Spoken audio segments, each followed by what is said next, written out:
Hey, what are you doing? How are you? My name is Nick Digilio. Thanks for checking out my YouTube channel.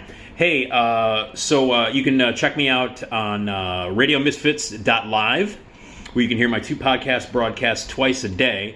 My SNL podcast every day at 9 a.m. Central. My Nick D podcast every day at 3 p.m. Central. Broadcasting live on our 24-hour streaming service, RadioMisfits.live. RadioMisfits.com is where you can find all of our great podcasts and my podcast, the Nick D podcast, and That Show Hasn't Been Funny in Years, my SNL podcast. They're free. You can download. You can subscribe. Every Tuesday and Friday, the Nick D podcast. Every Wednesday, the Saturday Night Live podcast. All new every week. Thank you. If you want to give me some dough at my Patreon page, you can do that too. That would be really cool if you did, because all the videos and all the stuff that I do, the videos and the podcasts and my appearances on WLS AM 890 on Steve Cochran Show, all that stuff's free. So if you want to go donate some money, that'd be cool. Patreon.com/Nick D Show. Donate some money, pick a tier, be a patron, help out, that'd be cool. Patreon.com/Nick D Show. Okay.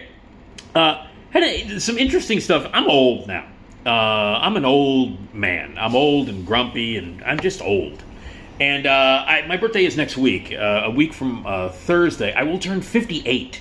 So I'm officially an old fucking man, and I'm grumpy, and I don't like anybody. And that's been, happened gradually over the years. I've disliked people for most of my life.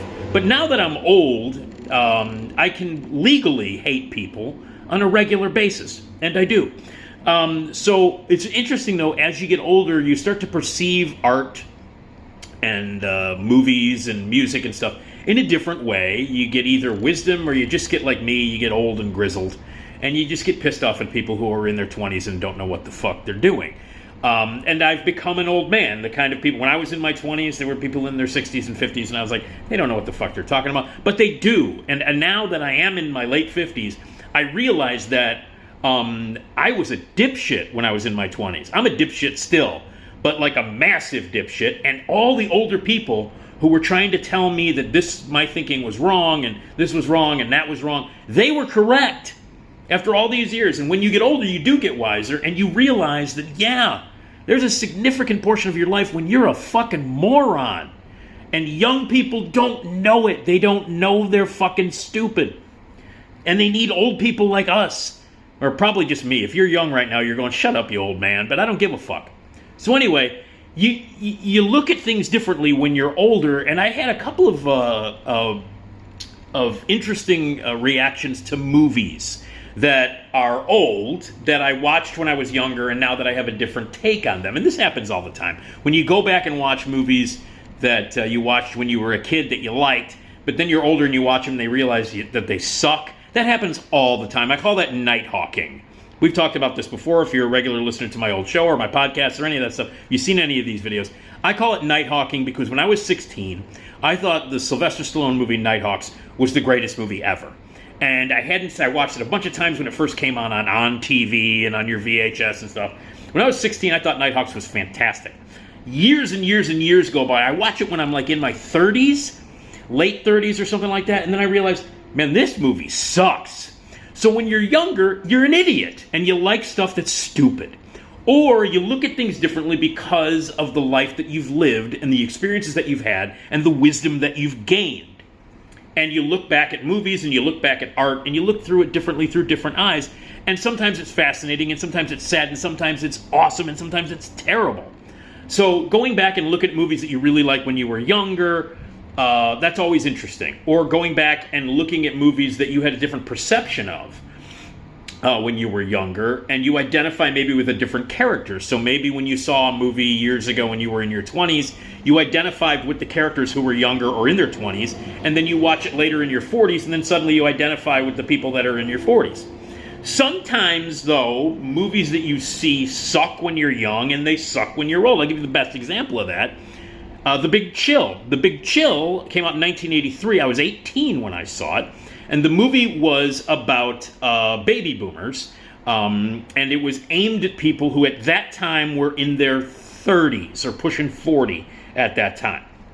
And I hated it when I saw it when I was 18. I hated it. And then I thought, as years went by, I thought, well, maybe this movie just wasn't meant for me. I was 18. And maybe it's like I will appreciate it more when I hit those characters. When I hit 40, maybe the characters in The Big Chill will speak to me.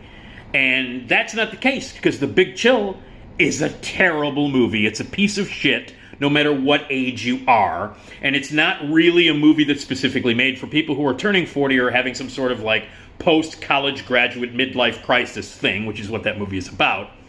But it's a movie made for dipshits. And it's a movie that's populated by 7 of the most horribly written, one-dimensional, unlikable assholes in the history of film. And so when I was 18 and I didn't like The Big Chill, it wasn't because I was old enough to appreciate it, or I wasn't old enough to have the wisdom or the experience to understand what was happening to these characters. I was right, because they were dick-headed, terribly written, and asshole characters that nobody should give a fuck about. So sometimes when you're younger, you're right. When I was 18 and I saw The Big Chill, and I thought the characters were dickheads and I didn't like the movie, that wasn't because of my age, it was because the movie sucks. And I have since watched it as an adult. I've watched it in my 30s. I watched it in my 40s. I watched a little bit of it in my 50s and had to turn it off 45 minutes into it because that's a piece of shit. Now, that's an exception, because a lot of movies that are aimed at people of a certain age, you have a different take on. I've talked about this with my friend Eric Childress, who is 10 years my junior, and he was really moved by Garden State. And I was too old to really be moved by that movie. I was, the same year in 2004, I was pushing 40, so Sideways was the movie that I identified with. So you got a guy who is pushing 30, who sees Garden State, and it touches his soul and it hits him. And I'm pushing 40, and I see Sideways the same year, and there you go. Perception, age, sometimes it matters, but in the case of The Big Chill, if you're 15, 40, 90, 50, whatever, it sucks.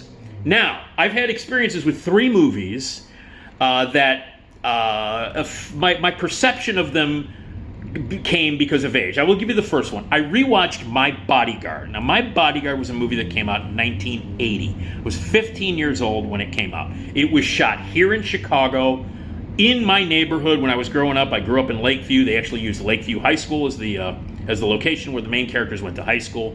And it was a movie that took place in Chicago, and it was about a kid who is new at a school, and he's being bullied by Matt Dillon in his third movie. And he is like the bully, and they beat him up and they take their lunch money. It's about this kid who hires a loner, kid played by Adam Baldwin to be his bodyguard.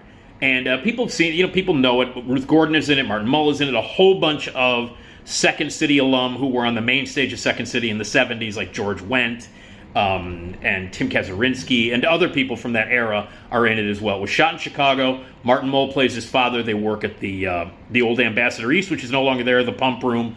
And it's Chicago through and through. And when it first came out, in Chicago here especially, people loved it. When I was 15, everybody in my high school thought it was great. The critics loved it. I think Siskel and Ebert fawned over it. It got all these great reviews. When I was 15, I remember thinking, I like it. I loved the fact that it was shot in my neighborhood, like literally blocks away from my front door, and that it was in Chicago, and that was kind of unusual at the time. It came out a couple of months after The Blues Brothers, so it was a good summer for movies that took place in Chicago. And so, I tended to like it a little bit more. And I hadn't seen it for a while, and when I was growing up, it was a staple. It was a movie that people would watch on TV or VHS or whatever. And among my group, I was 15 when it came out. My friends all saw it. We all liked it. We were all like, hey, that's, being a teenager in Chicago, we love this movie. And then as you grow older, you don't see it that often. I watched My Bodyguard. It was just on cable. I turned it on. It was on. I watched it. It's a terrible movie. Like a terrible movie. And I'm in my 57 now. And I watched it as a 57-year-old. And it's awful. It's terribly written. It's not even ABC After School Special well. The way that it fawns all over the violence is very weird. It's terribly acted and horribly and ineptly directed. Tony Bill, who is an actor-producer who went on to direct other movies, directed a bunch of shitty movies, including 6 Weeks. He directed one good movie called Five Corners, and it's only good because John Patrick Shanley, who, by the way, will be mentioned about the next movie, wrote it. But it is a terrible movie, and the acting is awful from everywhere on. When I saw it, the first time I saw it, the kid from Meatballs was in it, so I was like, cool. Rudy the Rabbit's in it, and Matt Dillon was in it. I remember him from Over the Edge, and I love Over the Edge. And, it had first appearances by Joan Cusack and Jennifer Beals and a whole bunch of Chicago actors. And you watch it now, My Bodyguard is a steaming pile of shit. It is awful, almost offensive, and all just so bad, and just ineptly directed, and just like you look at it, you're like, who the fuck put this camera up, and who just terribly photographed and shot poorly, and the script was like written by a 5-year-old, and it's after school special bullshit, and the kids in it are fucking terrible, and the acting, it is a monumental sack of shit that as I watched My Bodyguard as a 57-year-old, and remembering when I was 15 when I watched it, because I was like, oh, it's shot here in Chicago, and I was very forgiving of it. I remember I liked it, but not as much as everybody else did. Everybody else went nuts, and I just liked it. But as a 57-year-old watching My Bodyguard, with all this wisdom and everything in my mind, I realized, yeah, that movie, as a 15-year-old, maybe you're going to like it because it's shot in the town that you live in, and you recognize some of the people, and you recognize a lot of the places. It's cool. But when you watch it as a distant 57-year-old and someone who's watched a million movies, you realize that My Bodyguard is a fucking horrible movie. Okay, next, in a different way, Moonstruck. Moonstruck came out in 1987. I was 22 when it came out. So I was in my early 20s when it came out, and I loved it when I saw it. Obviously, John Patrick Shanley wrote it, Norman Jewison directed it, won a bunch of Academy Awards. Cher won Best Actress for it. Nicolas Cage is in it. Vincent Gardenia, Olympia Dukakis, John Mahoney, one of his first big roles. And it is this magical sort of mythic love story. Danny Aiello is also in it. It's about a woman who was married once, husband died, and now she's being asked to be married again, and she's in this Italian-American family, and they all live together in a house, and it takes place in Manhattan in New York, and there's this magical moon that gives everybody a spell of love, and she falls in love with the younger brother of Danny Aiello's character, played by Nicolas Cage. And I remember as a 22-year-old, I thought it was funny, and I thought it was sweet, and I liked everybody in it, and I really liked it a lot. Now, watching this movie, and I had not seen it in probably 30 years. I had not seen it in probably at least 25 years. I had not seen Moonstruck. It was on cable the other night. I watched the whole thing, and it's a fabulous movie. It's still great. In fact, it's better. And when I watched it as a 57-year-old, I appreciated it so much more. It meant so much more because, first of all, I've been married twice. I've been divorced twice. And that's part of what the movie is about, is divorce and second chances and being older and settling and all that kind of stuff. So all of the themes that John Patrick Shanley explored that I thought were fun when I was 22, that I hadn't really experienced yet, I enjoyed it and I really liked it. But man, it's a much richer experience when you've lived more life, when you've gotten older. Moonstruck was a great movie in 1987 when I saw it as a 22-year-old. Great movie, very entertaining. In fact, it was one of my favorite movies of that year. It was in my top 20 of that year. I remember reviewing it with Roy Leonard, and we both gave it great reviews. But I'm telling you, as an older person now, in my 50s, watching Moonstruck, that movie is profoundly brilliant. And the magic and the fun of it is even more beautiful and moving. Like, I cried while I watched it. I really was invested in Cher's character. She's fantastic in it. So much better than I remember her being.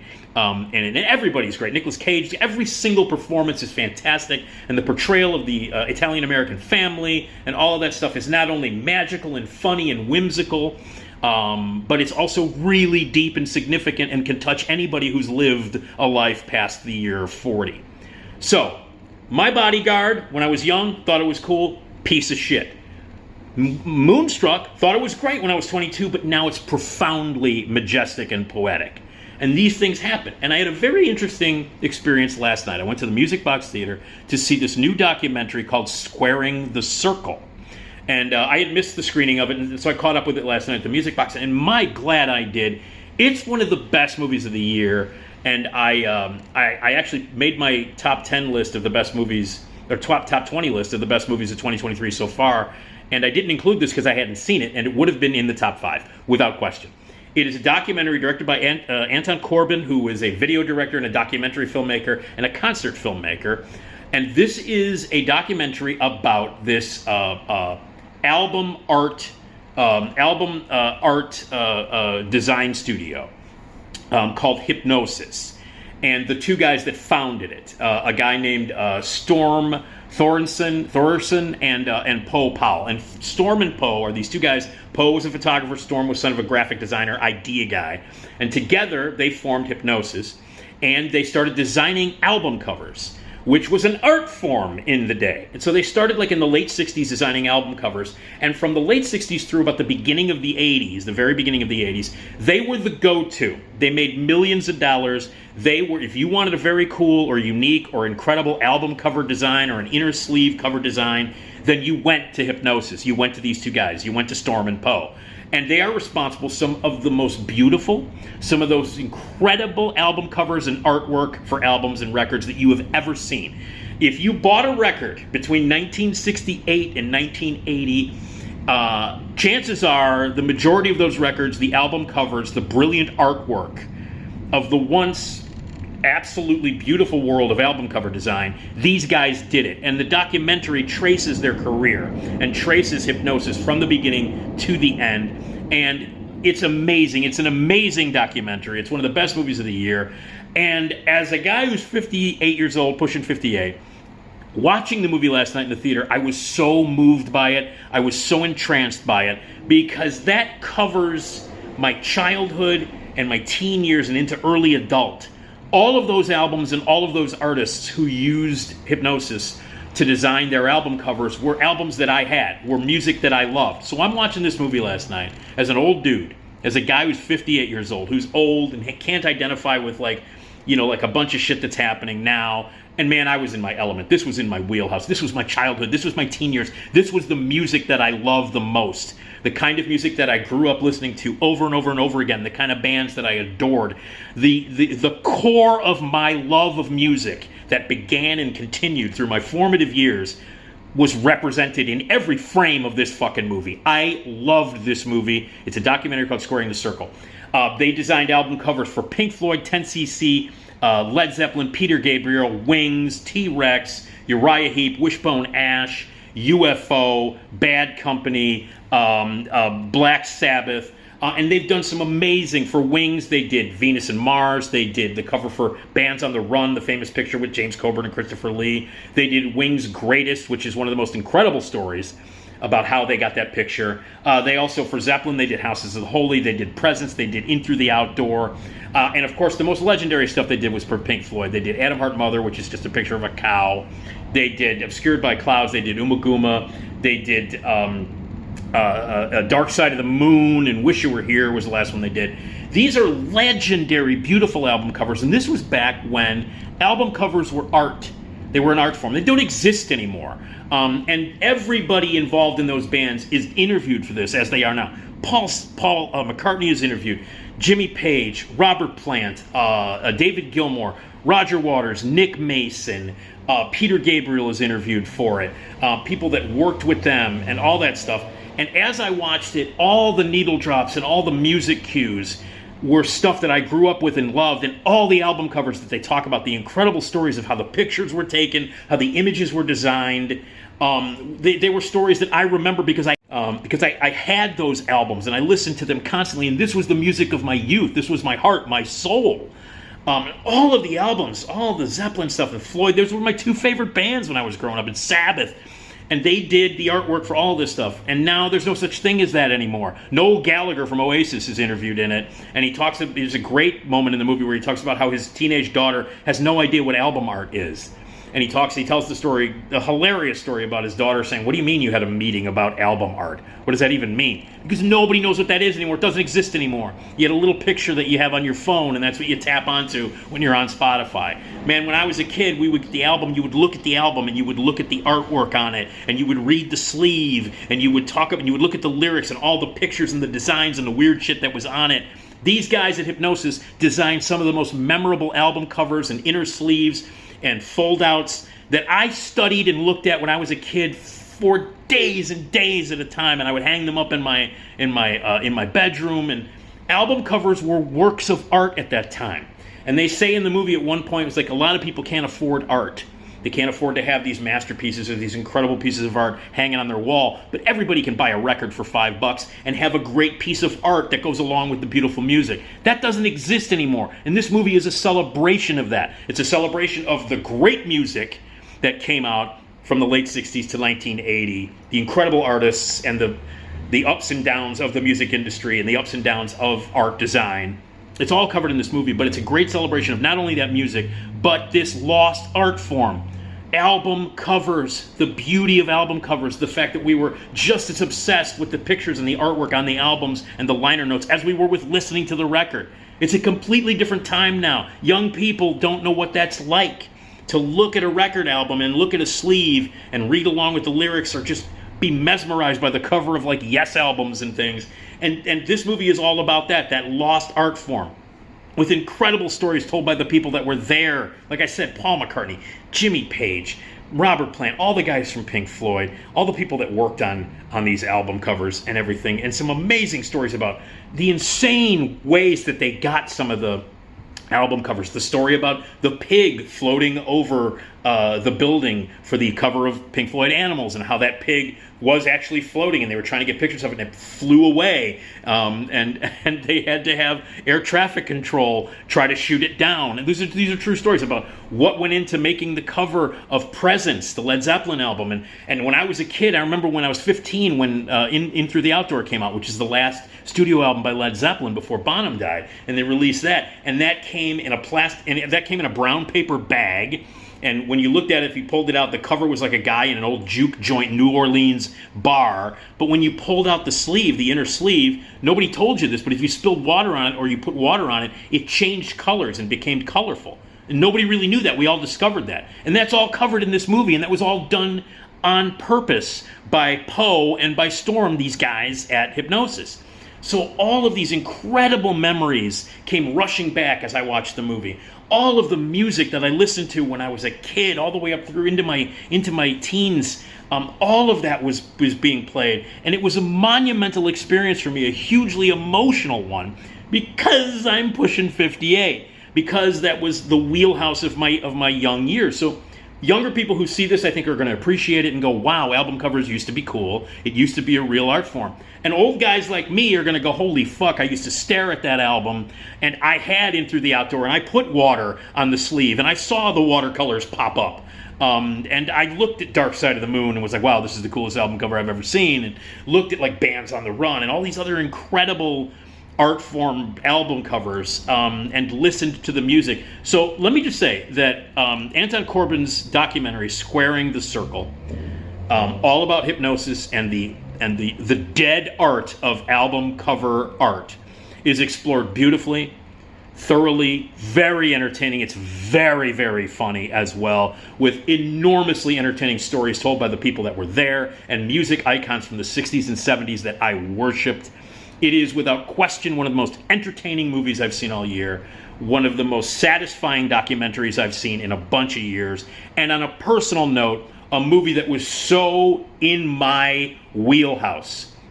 You know, as a kid of the 70s, and as someone who grew up listening to this kind of music every single day, and studying and staring at and being hypnotized by these album covers, it's an extraordinary film, and I really don't think I would have been as connected to it emotionally had I not been the age that I am. So sometimes when you're an old dude and you're 58 and a movie like this comes along, you have a much more emotional connection to it. I was crying at the end of the movie. They played Wish You Were Here by Pink Floyd, which they designed the album cover. The guy hates shaking hands with the guy who's on fire. They talk about and show footage of how they shot that. Like, a real guy was really on fire. There was no CGI or special effects back in those fucking days. You want to get a picture of a guy on fire? You set the guy on fire and you took his picture and you worked around that.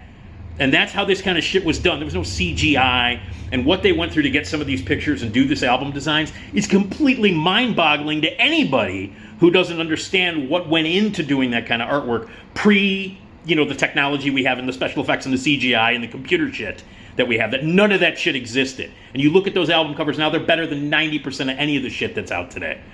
So, as an old man, I was just beyond happy last night while watching this movie. So sometimes age makes a difference when you're watching something for the first time or you're rewatching it, like My Bodyguard, which I now know is a piece of shit. But when it came out, I was enamored with it. And Moonstruck, which I loved when I was in my 20s, but now I love for completely different reasons. And it was not only was it a great experience like it was when I saw it the first time, but now it's a richer, more emotional, and much more important experience. And that's how things change with age. And sometimes you just don't like shit at all because you're old. And that's most of my stuff now. Like, I think most young people are morons, and I think most people in general are morons. But sometimes you look at things a little bit differently. Sometimes they change your opinion. Sometimes it gets better, like in the case of Moonstruck. And sometimes you will be affected by something that you watch because of your age. And when I watched Squaring the Circle last night at the Music Box, one of the best experiences I've had in a movie theater. By the way, I was all by myself in the theater. Like, no one's going to see this movie. You should go see it. It's playing at the Music Box right now. Go to musicboxtheater.com. Get your tickets now. Go see this movie. It's an amazing music documentary. You don't have to be an old motherfucker like me. You don't have to be an old Led Zeppelin fan, who saw them in 1975 like I did. Or you don't have to be an old Pink Floyd fan who saw them at Soldier Field with the pig floating over Soldier Field for the Animals tour in 1977. You don't have to be a grumpy old motherfucker like I am. Just be open-minded to the world of art and the world of music, and you will adore Squaring the Circle. So, I'm old, but I can still be moved by art. Even though I'm a grumpy son of a bitch. But anyway, things change. My Bodyguard changed. Moonstruck changed for the better. And Squaring the Circle changed for me. Had I been younger, I probably wouldn't have loved it as much as I did. So anyway, I'm old, and I just wanted to share perceptions of being old. All right? All right. Anyway, go see Squaring the Circle. Seriously, it's amazing.